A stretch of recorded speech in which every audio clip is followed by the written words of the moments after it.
ইরানে হামলা করলে যুক্তরাষ্ট্রকে গেরিলা যুদ্ধের মুখে পড়তে হবে হুঁশিয়ারি পেজেশকিয়ানের। মধ্যপ্রাচ্য উত্তেজনার পারদ যখন ক্রমেই উপড়ে উঠছে, তখন ঠিক যুক্তরাষ্ট্রকে কড়া বার্তা দিল ইরান। তেহরান স্পষ্ট করে জানিয়ে দিল, ইরানের সামরিক আগ্রাসন চালানো হলে শুধু সেনাবাহিনী নয়, দেশটির সাধারণ জনগণও যুদ্ধক্ষেত্রে নেমে পড়বে। ইরানের প্রেসিডেন্ট মাসুদ পেজেশকিয়ান এমন হুঁশিয়ারি দিয়ে বলেছেন, আমেরিকা যদি ইরানে হামলা চালায় তাহলে এই যুদ্ধ শুধু মিসাইল বা বিমান হামলার মধ্যে সীমাবদ্ধ থাকবে না, বরং এটি রূপ নেবে দীর্ঘস্থায়ী গেরিলা যুদ্ধে, যা যুক্তরাষ্ট্রের জন্য হয়ে উঠতে পারে অত্যন্ত বিপজ্জনক এবং নিয়ন্ত্রণের বাইরে চলে যাওয়া একটি পরিস্থিতি। ইরানের প্রেসিডেন্টের বক্তব্য অনুযায়ী, ইরানের বিরুদ্ধে কোনো বিদেশি আগ্রাসন হলে প্রতিরোধ গড়ে তুলতে শুধু সামরিক বাহিনী মাঠে থামবে না, লাখ লাখ সাধারণ মানুষও এতে অংশগ্রহণ করবে। পেজেশকিয়ান মনে করেন, ইরান এমন একটি দেশ যেখানে জনগণের রাজনৈতিক ও আদর্শিক সংহতি অনেক বেশি শক্তিশালী, যার ফলে দেশ আক্রান্ত হলে মানুষ নিজ উদ্যোগেই প্রতিরোধে নামবে, যা যে কোনো আধুনিক সেনাবাহিনীর জন্যই বড় এক চ্যালেঞ্জ। তিনি বলছেন, বিশ্ব দেখবে কিভাবে ইরানের জনগণ বিপ্লব ও নেতৃত্বের প্রতি অটল সমর্থন নিয়ে দেশ রক্ষায় মাঠে নামে। ইরানের এই মনোভাব নতুন নয়, দেশটির ইতিহাস বলছে প্রতিরোধ কৌশলে সাধারণ মানুষ বরাবরই গুরুত্বপূর্ণ ভূমিকা রেখেছে। 1979 সালের ইসলামী বিপ্লবের সময় যুক্তরাষ্ট্র সমর্থিত পাহলভি শাসনের পতনের মাধ্যমে ইরানের রাজনৈতিক কাঠামোর বড় পরিবর্তন ঘটে। নির্বাসন থেকে দেশে ফিরে এসে আয়াতুল্লাহ রুহুল্লাহ খামেনির নেতৃত্বে দ্রুত শক্তিশালী হয়ে ওঠে বিপ্লবী আন্দোলন। সেই সময় ইরানের জনগণই ছিল বিপ্লবের মূল শক্তি। বিপ্লবের পরবর্তী সময়েও ইরান সামরিক ও রাজনৈতিক প্রতিরোধে জনসমর্থনকে সর্বোচ্চ গুরুত্ব দিয়েছে। ইরানের প্রতিরোধ কৌশল সবচেয়ে বেশি দৃশ্যমান হয়েছিল 1980-এর দশকে ইরান ইরাক যুদ্ধের সময়। সে সময় ইরান আধুনিক অস্ত্রের সীমাবদ্ধতা থাকা সত্ত্বেও মানুষের অংশগ্রহণকে যুদ্ধের প্রধান শক্তি হিসেবে ব্যবহার করেছিল। বিভিন্ন প্রতিবেদনে উঠে এসেছে, অনেক ক্ষেত্রে সাধারণ মানুষ স্বেচ্ছায় সম্মুখ সারিতে গিয়ে আত্মত্যাগ করেছে। ইরানের যুদ্ধনীতিতে তখন মানব ঢাল বা হিউম্যান ওয়েব কৌশলের ব্যবহার আলোচিত হয়। ইরানের দৃষ্টিতে এই কৌশল ছিল জাতীয় অস্তিত্ব রক্ষার লড়াইয়ের জনগণের আত্মত্যাগের প্রতিফলন। তবে সময়ের সঙ্গে ইরানের প্রতিরোধ কৌশলে পরিবর্তন এসেছে। বর্তমানে ইরান শুধু জনশক্তির উপর নির্ভরশীল নয়, বরং দেশটি গড়ে তুলছে বিশাল মিসাইল সক্ষমতা। সামরিক বিশ্লেষকদের মতে, ইরানের ব্যালিস্টিক মিসাইল প্রোগ্রাম এখন তাদের সবচেয়ে বড় কৌশলগত শক্তি। ইরান বহু বছর ধরে বিভিন্ন ধরনের দূরপাল্লার মিসাইল তৈরি ও পরীক্ষার মাধ্যমে নিজেদের সক্ষমতা বাড়িয়েছে। এই মিসাইল সক্ষমতাই যুক্তরাষ্ট্র ও তার মিত্রদের জন্য অন্যতম উদ্বেগের কারণ হয়ে দাঁড়িয়েছে। বিশেষজ্ঞদের মতে, যুক্তরাষ্ট্র যদি ইরানের সরাসরি আগ্রাসন চালায় তাহলে প্রথম ধাক্কা আসবে ইরানের মিসাইল হামলার মাধ্যমে। সম্ভাব্য যুদ্ধ পরিস্থিতিতে ইরান যুক্তরাষ্ট্রের সামরিক ঘাঁটি, নৌবহর এবং আঞ্চলিক গুরুত্বপূর্ণ স্থাপনাগুলোকে লক্ষ্যবস্তু করতে পারে। মধ্যপ্রাচ্যের বিভিন্ন দেশে মার্কিন সামরিক উপস্থিতি থাকায় এই অঞ্চল তখন ভয়াবহ সংঘর্ষের কেন্দ্র হয়ে উঠতে পারে। এমন পরিস্থিতিতে যুদ্ধ দ্রুত ছড়িয়ে পড়ার আশঙ্কাও তৈরি হবে। এছাড়াও ইরানের আরেকটি বড় শক্তি হলো তাদের আঞ্চলিক প্রভাব এবং প্রক্সি বাহিনী। ইরান দীর্ঘদিন ধরে মধ্যপ্রাচ্যের বিভিন্ন দেশে নিজেদের সমর্থিত গোষ্ঠীগুলোর মাধ্যমে রাজনৈতিক ও সামরিক প্রভাব বিস্তার করছে। লেবাননের হিজবুল্লাহ, ইয়েমেনের হুতি বাহিনী, ইরাকের শিয়া মিলিশিয়া কিংবা সিরিয়ার ইরান ঘেঁষা সংগঠনগুলো যুদ্ধ পরিস্থিতিতে যুক্তরাষ্ট্রের জন্য বড় চাপ তৈরি করতে পারে। যুদ্ধ যদি শুরু হয় তাহলে শুধু ইরান নয়, পুরো অঞ্চল জুড়ে সংঘর্ষে ছড়িয়ে পড়তে পারে, এমনটাই আশঙ্কা করছেন নিরাপত্তা বিশ্লেষকেরা। তবে প্রেসিডেন্ট পেজেশকিয়ানের বক্তব্যে সবচেয়ে তাৎপর্যপূর্ণ অংশ ছিল সাধারণ মানুষের যুদ্ধ অংশগ্রহণের ঘোষণা। তিনি মূলত বুঝিয়ে দিয়েছেন, ইরানের বিরুদ্ধে যুদ্ধ হলে এটি হবে এক ধরনের সর্বাত্মক প্রতিরোধ, অর্থাৎ কেবল সামরিক বাহিনী নয়, দেশের ভেতরে গড়ে উঠবে জনগণের সমন্বিত প্রতিরোধ কাঠামো।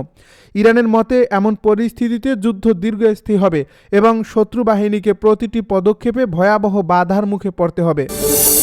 পারস্য উপসাগরে নতুন সংকট, ইউএসএস আব্রাহাম লিঙ্কন সরে যাওয়া, কাতারে প্যাট্রিয়ট মোতায়েন, ইরানকে ঘিরে ট্রাম্পের কঠিন বার্তা।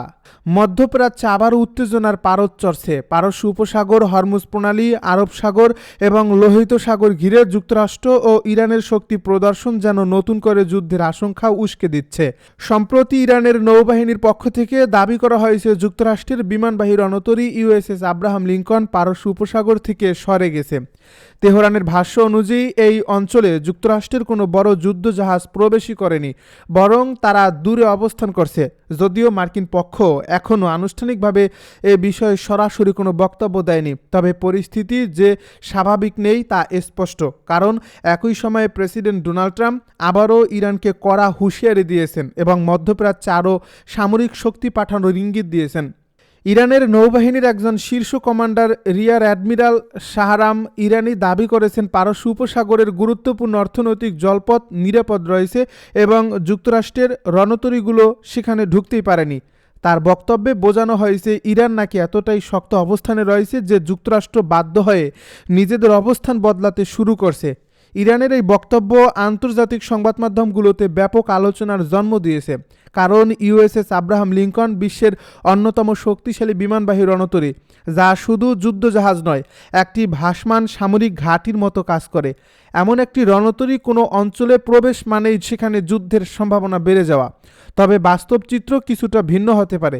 আন্তর্জাতিক পর্যবেক্ষকদের মতে ইউএসএস আব্রাহাম লিঙ্কন বর্তমানে পারস্য উপসাগরের ভেতরে না থেকে আরব সাগরের দিকে অবস্থান করছে।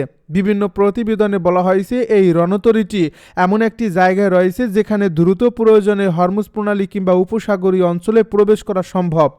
অর্থাৎ এটি পালিয়ে যাওয়া নয়, বরং কৌশলগত অবস্থান পরিবর্তন হতে পারে। অনেক সময় যুদ্ধজাহাজকে এমনভাবে মোতায়েন করা হয় যাতে একদিকে শত্রুপক্ষের নজর এড়ানো যায়, অন্যদিকে দ্রুত আঘাত হানার সক্ষমতা বজায় থাকে। সেক্ষেত্রে ইরানের বক্তব্য রাজনৈতিক প্রচারণার অংশ হতে পারে। এই উত্তেজনার মধ্যেই সামনে আসে আরও চাঞ্চল্যকর ঘটনা। ইরানের পক্ষ থেকে দাবি করা হয়েছে তারা শাহেদ 129 ধরনের একটি ড্রোন পাঠিয়ে মার্কিন রণতরীর অবস্থান ও গতিবিধি সম্পর্কে গোয়েন্দা তথ্য সংগ্রহ করছে। ইরান বলছে তাদের ড্রোন খুব কাছ থেকে পর্যবেক্ষণ করে ফিরে এসেছে।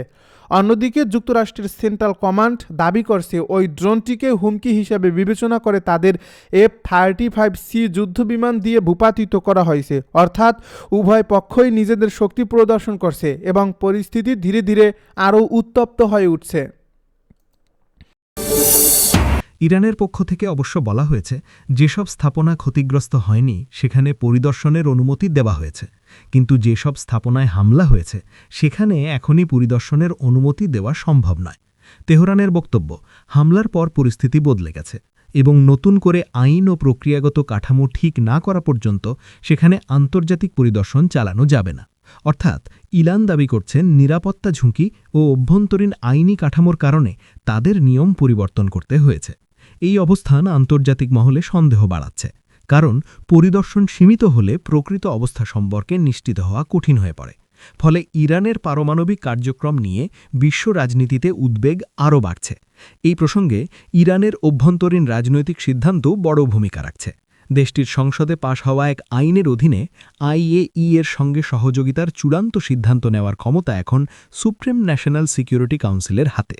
এর অর্থ হল পরমাণু ইস্যু এখন কেবল বিজ্ঞান বা শক্তি উৎপাদনের বিষয় নয়, বরং এটি সরাসরি জাতীয় নিরাপত্তার প্রশ্ন হয়ে দাঁড়িয়েছে। ইরানের পররাষ্ট্র মন্ত্রণালয়ের মুখপাত্র ইসমাইল বাখাইও বিষয়টি স্পষ্ট করে জানিয়েছেন। তিনি বলেছেন, ইরান এখনও NPT এবং সেফগার্ড চুক্তির প্রতি প্রতিশ্রুতিবদ্ধ, তবে সবকিছুই চলবে দেশীয় আইন এবং নিরাপত্তা কাঠামোর সীমার মধ্যে। এই বক্তব্যের মাধ্যমে ইরান বুঝিয়ে দিয়েছে আন্তর্জাতিক চাপ থাকলেও তারা নিজেদের নিরাপত্তা নীতির বাইরে গিয়ে কোনো সিদ্ধান্ত নেবে না। IAEA প্রধান গ্রসি আরও একটি উদ্বেগজনক বিষয় তুলে ধরেছেন, যা আন্তর্জাতিক মহলে নতুন করে আতঙ্ক সৃষ্টি করেছে। তিনি বলেন, হামলায় ক্ষতিগ্রস্ত স্থাপনাগুলোতেই হয়তো এখনও উচ্চমাত্রায় সমৃদ্ধ ইউরেনিয়ামের মজুদ রয়ে গেছে। তার এই মন্তব্য পরিস্থিতিকে আরও জটিল করে তুলেছে, কারণ যদি সত্যি সেখানে উচ্চমাত্রার সমৃদ্ধ ইউরেনিয়াম মজুদ থাকে তাহলে শুধু স্থাপনার ক্ষয়ক্ষতি নয়, সেই সংবেদনশীল পারমাণবিক উপাদানের অবস্থান ও নিরাপত্তা নিয়েও বড় অনিশ্চয়তা তৈরি হয়। বিশ্ব রাজনীতিতে এটি একটি বিপজ্জনক সংকেত, কারণ সামান্য ভুল হিসেবেও পারমাণবিক নিরাপত্তা সংকটকে বহু গুণ বাড়িয়ে দিতে পারে। বিশেষজ্ঞরা বলছেন, এই ধরনের উপাদান যদি আন্তর্জাতিক পর্যবেক্ষণের বাইরে চলে যায় তাহলে সেটি শুধু আঞ্চলিক নয়, বৈশ্বিক নিরাপত্তার জন্য বড় হুমকি হয়ে উঠতে পারে। এই পরিস্থিতিতে প্রশ্ন উঠছে, ইরান কি সত্যিই পারমাণবিক অস্ত্রের পথে এগোচ্ছে, নাকি এটি শুধুই পশ্চিমা বিশ্বের রাজনৈতিক চাপ সৃষ্টি করার কৌশল? কারণ ইরান বরাবরই দাবি করে এসেছে তাদের কর্মসূচি শান্তিপূর্ণ এবং ইসলামী নীতির কারণে তারা পারমাণবিক অস্ত্রকে হারাম বলে মনে করে। কিন্তু যুক্তরাষ্ট্র এবং ইসরায়েল এই দাবিকে পুরোপুরি বিশ্বাস করতে নারাজ। তাদের যুক্তি, উচ্চমাত্রায় ইউরেনিয়াম সমৃদ্ধকরণ এমন এক পর্যায়ে পৌঁছাতে পারে যেখান থেকে খুব দ্রুত অস্ত্র তৈরির সক্ষমতা অর্জন সম্ভব। ফলে ইরানের কর্মসূচি নিয়ে আন্তর্জাতিক রাজনীতি এখন এমন এক মোড়ে দাঁড়িয়েছে যেখানে প্রতিটি বক্তব্য, প্রতিটি পদক্ষেপ এবং প্রতিটি পরিদর্শন সিদ্ধান্ত বড় ধরনের সংঘাতের দিকে নিয়ে যেতে পারে। সবচেয়ে গুরুত্বপূর্ণ বিষয় হল IAEA প্রধানের বক্তব্য আন্তর্জাতিক আইনগত অবস্থান পরিষ্কার করলেও রাজনৈতিক বাস্তবতা আরও কঠিন হয়ে উঠছে। ইরানের ইউরেনিয়াম সমৃদ্ধকরণের অধিকার স্বীকার করা মানে একদিকে তাদের আইনগত অবস্থানকে শক্তিশালী করা, অন্যদিকে পশ্চিমা বিশ্বকে নতুন করে কৌশল নির্ধারণ করতে বাধ্য করা। কারণ এতদিন ধরে ইরানের উপর চাপ দেওয়ার মূল ভিত্তি ছিল এই ধারণা তারা বেআইনি কিছু করছে। কিন্তু এখন যদি IAEA প্রধানই বলেন সমৃদ্ধকরণের অধিকার ইরানের রয়েছে, তাহলে প্রশ্ন উঠবে সমস্যাটা কোথায়? সমস্যাটা আসলে সমৃদ্ধকরণের অধিকার নয়, সমস্যাটা হলো স্বচ্ছতা, পরিদর্শন এবং বিশ্বাসের ঘাটতি। আর এই বিশ্বাসের সংকটই মধ্যপ্রাচ্যে সংঘাতের আশঙ্কাকে আরও বাড়িয়ে তুলছে। বিশেষজ্ঞরা মনে করছেন এই পরিস্থিতিতে আন্তর্জাতিক কূটনীতি যদি দ্রুত কার্যকর সমাধানের পথে না এগোয়, তাহলে পরমাণু ইস্যু আরও বড় সংঘাতে রূপ নিতে পারে। কারণ ইরান একদিকে নিজেদের অধিকার রক্ষার কথা বলছে, অন্যদিকে পশ্চিমা শক্তিগুলোর নিরাপত্তার প্রশ্ন তুলে চাপ বাড়াচ্ছে। এই দুই অবস্থানের সংঘর্ষই বিশ্বকে ঠেলে দিতে পারে আরও বিপজ্জনক এক অনিশ্চয়তার দিকে। ফলে IAEA প্রধানের বক্তব্য এখন শুধু একটি স্বীকারোক্তি নয়, বরং এটি এমন এক সতর্ক সংকেত যা আন্তর্জাতিক মহলকে নতুন করে ভাবতে বাধ্য করছে। যুদ্ধের উত্তেজনার মাঝে কূটনীতির পথ কি আবার খোলা হবে, নাকি পারমাণবিক দ্বন্দ্ব আরও বিস্ফোরক পরিস্থিতির দিকে যাবে, সেটাই এখন বিশ্বের বড় প্রশ্ন।